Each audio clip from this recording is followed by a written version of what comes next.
जिस जिस तरह से आग को कुरेदा जाता है तो ज्वाला और बढ़ जाती है, सांप को घायल किया जाता है तो शक्ति दिखाता है, बादल का सीना अगर बिजली चीरती है तो बहुत ज्यादा बारिश होती है।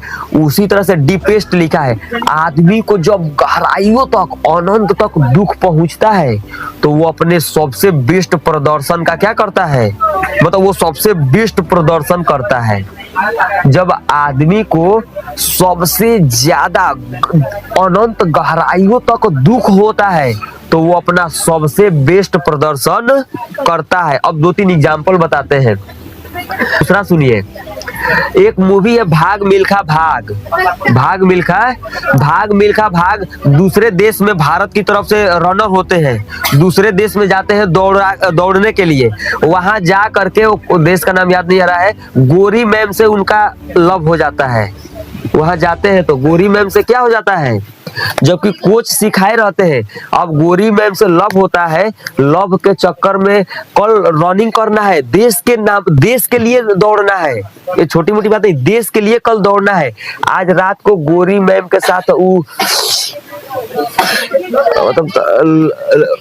मतलब लव निभा रहे हैं, शब्द कम पड़ जा रहे हैं, लव निभा रहे हैं। सुबह में जब वहां पहुंचते हैं तो हार जाते हैं, दौड़ क्या करते हैं और इनको बड़ी बेइज्जती होता है, क्योंकि पूरा देश को इनसे क्या है, उम्मीद है।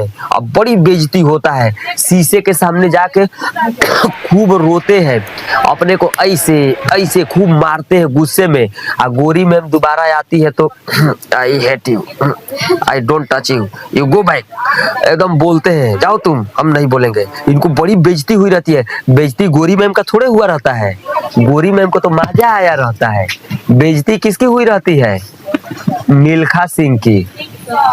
अब होता ये है कि अब ये गुस्से में जब वहां से लौटते हैं तो और जबरदस्त खीस में रहते हैं, बेइज्जती हुई, बहुत बेइज्जती हुई रहती है देश के नाम पर, खीस में और गहरा प्रयास करते हैं, दुनिया के सबसे बड़े धावक बनते भी हैं। तो ये कविता बस यही सिखा